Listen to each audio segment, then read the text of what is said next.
picture this. You just pulled open the heavy glass door of a really busy restaurant in a completely new city. Oh, yeah, that wall of noise hits you instantly. Right, the clinking silverware, the loud talking, the smells of, like, garlic and roasted meat just hit you all at once. And you're not even thinking about the food yet. No, not at all. Oh. Your heart rate ticks up because you are about to step onto what is, quite literally, a high-stakes linguistic obstacle course. That's a great way to put it. Yeah, you're navigating a new language, a new cultural setting, and suddenly, this isn't just dinner anymore. It's a test. It really is an incredibly intense environment when you view it through that lens. Definitely.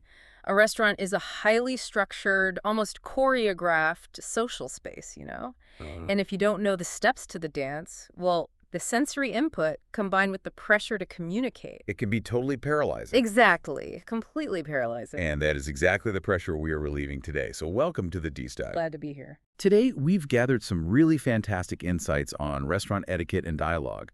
And it's designed specifically to help you decode this social and linguistic choreography. Right, because when you're just learning the ropes, simply getting from the front door to paying the final bill without feeling completely overwhelmed is, well, it's a massive victory. Oh, huge victory. And we're pulling this from a really practical source today, The Beginner's Guide to Restaurant Etiquette and Dialogue. Yeah, and we aren't just talking about, like, memorizing a list of vocabulary words here. That's not the goal. Right, nobody wants to read a textbook at the dinner table. Exactly. What we are really analyzing today is a universal social script. Sociologists look at these environments and they recognize that they're governed by unwritten rules and expected dialogues. So it's almost like a play. Yes, exactly like a play. But explicitly writing out that script by knowing the structural pillars of the interaction, you remove the anxiety of the unpredictable. I love that. You aren't walking into a room full of chaotic variables. You're walking into a play where you already understand the stage directions. Perfectly said. Well, let's start right at the entrance then, because the opening act sets the tone for the entire performance, right? It absolutely does. The threshold is critical. You walk in, the door closes behind you, and immediately you're faced with the gatekeeper. Right. The host or the waiter standing there at the podium. Exactly. And the first move is establishing your presence and requesting a table. And according to the guide, the foundational phrase here is incredibly straightforward. It's just a table for whatever number, please. So a table for two, please? Right. And the expected response from the staff is usually a very simple direction, like, this way, please, or follow me, please. It's a micro exchange lasting maybe 3 seconds, right? But it actually accomplishes some heavy lifting. Really? How so? Well, you are stating your logistical needs, obviously, but you're simultaneously acknowledging their authority over the space. Okay, I was actually trying to figure out why the words please and thank you, combined with, like, a genuine smile, carry so much structural weight in this specific environment. Oh, they carry immense weight. Is it just to, I don't know, stroke the ego of the person seating you? Or is there a functional, psychological reason why this acts as a universal safety net? Because the guide says it works, even if you completely botch the rest of your grammar. Right. No, it's highly functional. It comes down to the mechanics of friction reduction. Friction reduction. Okay, unpack that. If you consider the restaurant from the staff's perspective, it is a really volatile ecosystem. It's fast-paced, high-pressure, and they are constantly managing the unpredictable demands of dozens of strangers. Right, they're probably stressed out before you even walk in the door. Exactly. So when you walk in and lead with a smile and a please, you are actively de-escalating the inherent tension of a service environment. Ah, I see. You're signaling respect. You are silently telling them, I recognize that you are a person, not a vending machine. Oh, that's a great distinction. Not a vending machine. Right. And this psychological cue immediately turns the staff into allies rather than obstacles. You aren't demanding space, you know. You are politely requesting to be hosted. Which sets a collaborative rather than adversarial tone for the entire meal. Precisely. You're on the same team now. That shifts the perspective entirely. You aren't just faking your way through an interaction, you are strategically building an alliance. Right. Okay, so you've survived the threshold, the host smiles back, you follow them through the dining room, and you sit down. The first victory. Yeah, but the relief of sitting down is pretty short-lived, honestly, because now you are handed the map of the battlefield, the menu. Ah, yes. Yeah. The menu is such a fascinating piece of information architecture. Architecture, how do you mean? Well, it's designed to guide your appetite, but for someone navigating a new language, it can literally look like an impenetrable wall of text. Oh, totally. And if you sit down and the table is entirely empty, which, happens all the time, you're immediately hit with a roadblock. Right, you don't even have the map yet. Exactly. Mm. So how do you get it without sounding impatient? Yeah. The guide's strategy is to lean right back on that foundational courtesy. You just say, "Can I have the menu, please?" Simple, polite, effective. Right. And once you actually have it in your hands, Yeah. the architecture generally breaks down into 4 chronological acts. Right, the 4 main sections. Yeah. You have your starters, which are, the small opening dishes like soup or a salad. Then your main courses, the principal event, like a fish, pasta, or a hamburger. Uh-huh. Next comes dessert, obviously the sweet finish. And finally, the drinks section. It categorizes the whole experience. Right, it forces order onto chaos. You don't have to process 50 completely disparate items at once. Which would be terrifying. Exactly. You process them linearly based on the timeline of human digestion and dining tradition. Now, here's a piece of strategy for navigating that menu that I kind of want to challenge. Oh. Let's hear it. The advice in the guide is to keep it simple. It suggests that you should choose food with easy, familiar names first, just to build confidence. Right. So like ordering a hamburger instead of a complicated local dish. I read that and immediately thought, well, doesn't that defeat the entire purpose of going out and experiencing new things? I can see why you'd think that. Yeah, I mean, it feels like we are settling for a lesser experience just to avoid a little bit of embarrassment with pronunciation. I completely understand that reaction. It feels counterintuitive, almost like you're putting training wheels on your culinary adventure, right? Exactly. I don't want training wheels. But to understand why this is actually a highly effective strategy, we have to look at how our brains process information under pressure. Okay. This comes down to a concept called cognitive load theory. I have a layman's understanding of cognitive load, but let's really break down what happens in your brain when you are sitting there at that table sweating over the menu. Sure. So when you're operating in a new environment, especially one involving a language or a cultural script that you haven't fully mastered, your brain's working memory is operating at maximum capacity. Like a computer with too many tabs open. Exactly like that. You are consciously thinking about your posture, your volume, making eye contact, translating the menu in your head, and trying to remember the exact phrasing of the plate structures we just discussed. That is a lot of tabs. It is. Okay. And your working memory is a finite resource. If you push it too far, you hit cognitive overload. So the system crashes. Pretty much. So if you decide to order, let's say, the pan-seared Chilean sea bass with a beurre blanc reduction, Oh boy. right, you are suddenly dedicating massive amounts of cognitive processing power just to the physical pronunciation of those words. You're literally sweating just trying to figure out where the silent letters are in beurre blanc. Precisely. And when your brain redirects all of its resources to not mangling the French culinary terms, you drop the ball on everything else. Ah, I see. You forget the polite phrasing. You stop smiling, you panic, you point aggressively at the page, and you basically just grunt at the waiter. Which ruins that alliance we just talked about building. Exactly. By minimizing the linguistic friction, by intentionally ordering the easy-to-say hamburger, you free up your cognitive bandwidth. So you can actually focus on being a human being. Yes, you can dedicate all your mental energy to successfully executing the human interaction. You maintain eye contact, you use your please and thank you, and you establish a smooth rhythm. Okay, that makes an incredible amount of sense when you put it like that. You build the confidence of a successful transaction first. The culinary complexity can come later once the baseline script feels like second nature. It's like learning to drive a manual transmission. You don't take your very first lesson merging onto a chaotic 6-lane highway during a thunderstorm. Definitely not. You start in an empty, flat parking lot.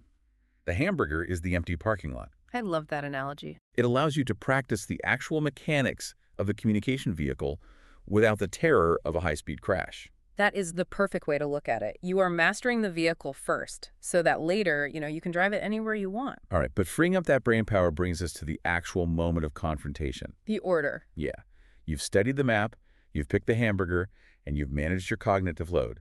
Now the waiter's walking back to your table. Cue the anxiety spike. Right, your heart rate ticks up again. How do you voice your choice without sounding demanding? The cue usually comes in the form of a question, something like, "Are you ready to order?" Right. And if you aren't, the guide gives a simple defensive maneuver. You just say, "Just a minute, please." Buys you time without being rude. Exactly.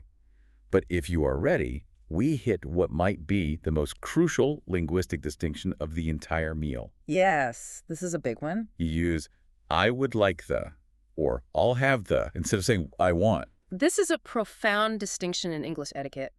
I would like the hamburger versus I want the hamburger. The phrase I want in this scenario feels incredibly abrasive to me. It really does. It sounds like a toddler having a meltdown in the middle of a toy store. Yeah. I want the toy. I want the hamburger. That's exactly how it lands on a native speaker's ear. But I was thinking about this from a cultural perspective, right? Because in many cultures, directness is highly prized. It's considered efficient and honest. Oh, absolutely. You know, you have food, I want food, please provide the food. It's simple. So why does English require this delicate, seemingly passive-aggressive dance of I would like? Well, it isn't passive-aggressive so much as it is a mechanism for maintaining social harmony over pure efficiency. Okay, tell me more about that. When you say I want, it is an unvarnished, absolute statement of personal desire. It leaves no psychological room for the other person. So it's too forceful. Right. It functions as a command. You are demanding compliance. But when you shift to I would like, you are employing a modal verb. You are technically shifting your request into the conditional tense. So you're framing it as a hypothetical situation. Exactly. You are creating an invisible psychological escape hatch. An escape hatch. Yeah. By saying, I would like the hamburger, the unspoken second half of that sentence is, if it pleases you and if it is possible. Oh, wow. You are creating hypothetical distance between your desire and the server's obligation to fulfill it. Even though we all know they have to fulfill it. Right. Practically speaking, it is a restaurant. They have the hamburger, and it is their literal job to bring it to you. Everyone involved knows this. But the language plays a game anyway. Yes. The structural form of the language softens the demand. It transforms a transactional command into a mutual, polite request. Which makes the waiter feel like they have agency. Exactly. It makes them feel like they are granting a favor or collaborating with you, rather than just obeying an order. I want shatters that collaborative alliance you built at the front door. And I would like sustains it. Yes. That is a fascinating psychological trick. It's an illusion of choice that keeps everyone feeling autonomous and respected. You are rounding off the sharp edges of a commercial transaction. That's a beautiful way to phrase it. Okay, so you've successfully used the modal verb, the waiter writes it down, and eventually the food arrives. The best part. You would think the pressure drops to zero here. You could finally just eat. But the interaction isn't actually over, is it? Not at all. You are now entering the phase of mid-course corrections. Right. The meal itself is not a void where communication just ceases. There is an ongoing maintenance of the social contract that has to be upheld. And the most classic example of this maintenance is the mid-meal check-in. Oh, of course. The waiter approaches and asks, is everything okay? And it is practically a law of physics that they will ask you this at the exact millisecond you have a massive, entirely unchewable bite of food in your mouth. It is the universal constant of dining out. You will always be mid-chew. Always. Mm-hmm. So, assuming you manage to gracefully swallow without choking, the expected polite responses are pretty straightforward validations, right? Like, yes, it's delicious, or everything is great, thank you. Simple and positive. But it's the proactive requests that require a bit more finesse. If you run out of water or you drop your fork, you don't just wave your arms or shout across the dining room. Please don't do that. Yeah, that breaks the script entirely. You initiate with the phrase, excuse me, followed by your request. So, excuse me, could we have some more water? Right? I look at, excuse me, almost like a polite linguistic buzzer. It's a mechanism to pause the waiter's busy routine without being abrasive. I really like the concept of a linguistic buzzer. If we look closely at these mid-meal interactions, they serve a specific purpose rooted in empathy. Empathy, how so? It's a continuous feedback loop of gratitude. When the waiter asks, is everything okay? They aren't merely checking if the food is cooked to the right temperature. They're not. No, they're taking the temperature of the relationship. They're ensuring that the contract of good service is still intact. Oh, that's interesting. Yeah, so when you respond with, yes, it's delicious, thank you, you are validating their hard work. Right. And when you use, excuse me, to get their attention, you are literally asking them to excuse the fact that you are interrupting their workflow. Ah, so it's like a micro-apology. Exactly. It's a micro-apology. It instantly diffuses any potential annoyance because you are acknowledging their effort before you add to their workload. You are constantly reaffirming that you respect their time. Yes. Okay, so Yeah. the plates are cleared, you've finished your strategically chosen hamburger, and your dessert. The physiological need is met, You're full and happy. but you still have to gracefully extract yourself from the building. The grand finale awaits. The closure of the script. This is where the practical exchange of money and the polite social structure must perfectly align. Right. To initiate this final act, you must ask for the total price. The cornerstone phrase from the guide is, "Can I have the bill, please?" Though it's worth noting a quick regional variation here. Oh, right, the U.S. difference. Yeah, if you are dining in the United States, you will almost exclusively ask for the check instead of the bill. Right, so can I have the check, please? Exactly. So you pay, and then comes the exit. You don't just silently slip out the door like a ghost. You leave with a smile and a clear thank you, goodbye, to acknowledge the service one final time. It mirrors the entrance beautifully, don't you think? It really does. You open the experience with a greeting and a polite request, and you close the experience with explicit gratitude and a farewell. It brings the entire social script full circle, resolving the interaction cleanly. Now, before we conclude today, there is a piece of practical advice in the guide on how to actually master this that I initially thought was a bit ridiculous. Oh, the role-playing. Yes. The suggestion is to actually role-play these specific conversations at home with friends or family before you ever step foot in a restaurant, to make the phrases feel natural. It's fantastic advice. Is it? Because, I mean, I try to picture this, sitting in my living room, looking at my spouse, holding an imaginary notepad saying, "Hello, I would like the hamburger." Yeah, I know. It feels profoundly silly. Does sitting in your house pretending to order invisible food actually yield results? It enthusiastically yields results. In fact, it is one of the single most effective tools for adult language acquisition and anxiety management. But why? Why does the silliness work? The feeling of silliness is exactly why you need to do it. Let's go back to cognitive load for a second. Okay, bringing back the computer tabs. Right.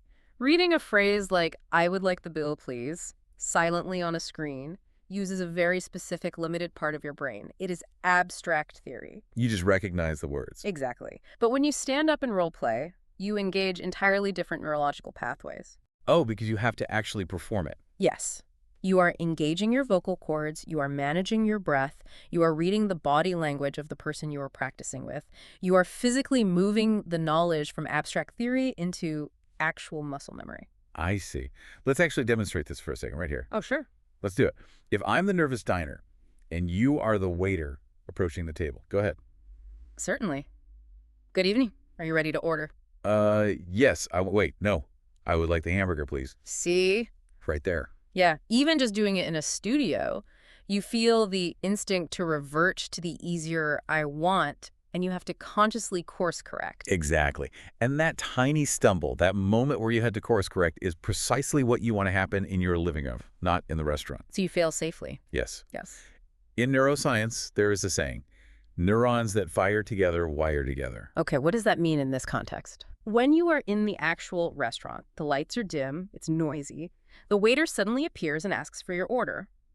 If you haven't physically practiced, your panicked brain might freeze while searching for the right phrase in a dusty mental filing cabinet. And out comes the toddler, "I want." Oh, right. But if you have role-played it, your mouth already knows the physical shape of the words. The muscle memory takes over. Exactly.